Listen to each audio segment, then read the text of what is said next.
So if you were to ask me what's a recent year of LEGO Star Wars to be nostalgic for, it has to be 2021. To put it into perspective, this was the second year of Disney Plus hosting a bunch of Star Wars TV shows about stories that fans have always wanted. I remember the Book of Boba Fett, a new season of The Mandalorian, and The Bad Batch premiering during just that year. Now I know that some of these series have some negative coverage, especially Book of Boba Fett with its storytelling, but for this video, I want us to just focus on the standalone product for what LEGO has put out, rather than attaching all of its worth into the property it represents. So, as I was saying, LEGO ended up releasing less than a dozen or so sets to promote the Disney Plus TV shows. I can't exactly put my finger on why I wanted to talk about this year of LEGO Star Wars, but I can think of several reasons, like it being the first year that LEGO finally moved away from having the sequel trilogy taking up so many slots in their release waves, as well as it feeling like a really innovative year for minifigures. It truly feels like LEGO was entering into a new era of releases that would set precedent going all the way up to 2024 with the current Star Wars TV show releases. Duel on Mandalore, one of the cheaper sets on my list, still one of the best sets from 2021, just because it created a cheaper option to obtaining a re-released jumpsuit Ahsoka Tano from the previous year in the armored assault tank. We also got a Darth Maul minifigure with the silver armor for the first time. Two strong, nearly unique minifigures that wouldn't reappear in later waves of LEGO Star Wars. I know it's such a small and simple set with not that much going on, but I still think that there's a lot of value in getting a set like this. I personally have mine displayed next to the Mandalorian Starfighters from 2020 and 2012. I haven't seen LEGO do a mini scene build at this price point since this set. The sticker on the front of the Prisoner Vault is something you rarely see in terms of detailed single-piece stickers by LEGO. It's got all sorts of Mandalorian scriptures and a little window to see Maul on the other side. The Imperial Armored Marauder is by no means pretty. I mean, the actual build does look a bit dull because it's cursed with the boring Star Wars gray aesthetic. It's not so much the build in itself that impresses me with this set, but all of the side features and minifigures included that does. The Imperial crates are a nice touch, and I wish they were included in more sets. I'm sure there's ways you can incorporate this into a mock of some sort.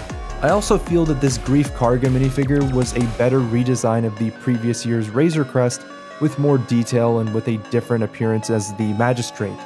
The regular Stormtroopers aren't all that great. They were a pretty painful commitment on LEGO's end to keep the oversized helmet mold going, but for some reason the Artillery Troopers are way more tolerable than the Plain Troopers. I think it has to do with the helmet markings making the details look more natural. It's such an unusual figure for LEGO to have given us in a set, and I wish that they have continued to embed these alternate troopers into more sets. It might give more incentives for Imperial army builders to get more excited about something for once. Boba Fett's Starship is one of these rare entries where a regular-sized playset gets downscaled into a much smaller set. We've seen a couple versions of this set in this scale. Sometimes it's hard to explain the value and importance of a set like this, since it feels like both of these minifigures have been nullified since they appear in more accessible sets like Microfighters. But I remember the release of this set being exciting to me because I've never been opposed to seeing another rendition of Boba Fett's ship. It's a playset that packs a lot of details into a $50 budget. You've got to remember that at the time, this was the first and only appearance of the Book of Boba Fett appearance of Boba Fett.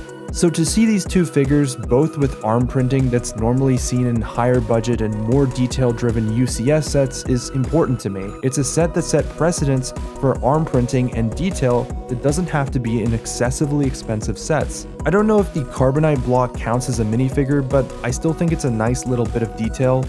Although, I still wish they would bring back the detailed carbonite mold.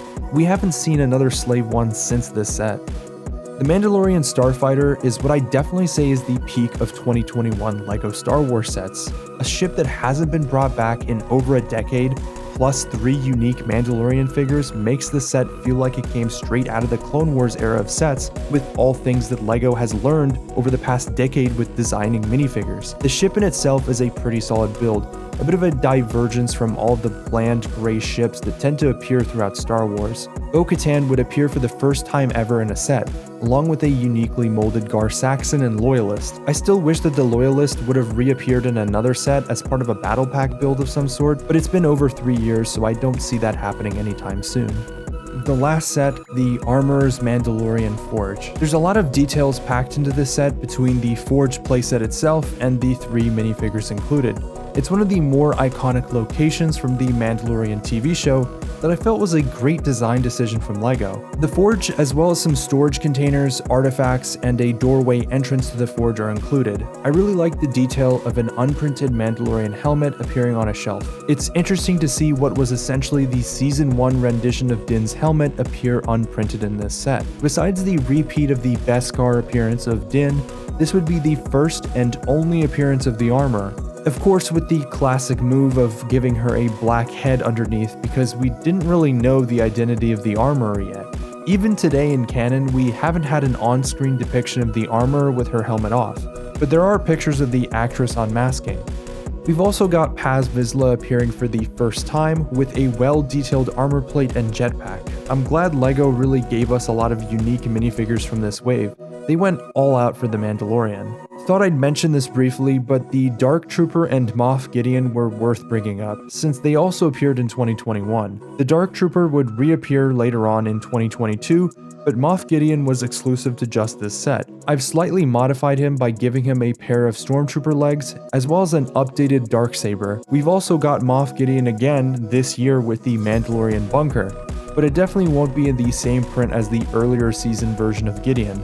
Both minifigures were really well detailed and held up in terms of their design style in the last 4 years or so. One of the reasons I think all of these sets were so great is because for the first time in a while, the Star Wars content pipeline was way more broad and it let LEGO experiment with and try out a wider range of ships instead of releasing the typical formulaic designs that seem to obligatorily plague the theme. It gave LEGO a chance to make overhauls of either existing figures or just gave us characters that haven't been made before in LEGO. I wouldn't say it's even close to the content we were getting from Lucasfilms in the early 2010s with the Clone Wars, but it definitely captured a little bit of that success again, even if it was just for a short while.